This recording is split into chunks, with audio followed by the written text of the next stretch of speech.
Со цел да ја усогласи и комплетира управата според пропозициите на Фудбалската федерација на Македонија, во градскиот фудбалски клуб Осогова денове се одржаа серија состаноци на кои беа избрани нови членови кои ќе ги извршуваат задачите во новото првенство во втората лига Исток.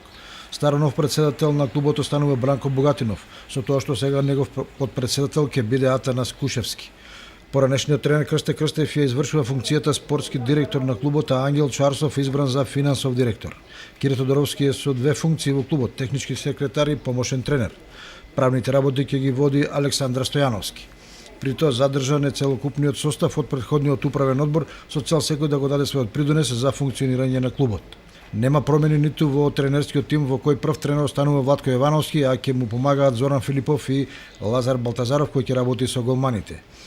Бидејќи до првиот собир на фудбалерите кој е закажан за 8 јули, преостануваат помалку од 10 дена, веќе се договараат средби со фудбалерите околу нивниот ангажман за новото првенство. Паралелно ќе се разговара и со потенцијални засилувања кои зависно од условите и потребите на клубот ќе бидат ангажирани. Со овој управен одбор и со тренерскиот кадар кој треба да изселектира 20 на фудбалери, Осогово на располагање има 2 месеци за создавање конкурентен тим за второлигашката конкуренција, која како што е предвидено ќе стартува последниот викенд од август.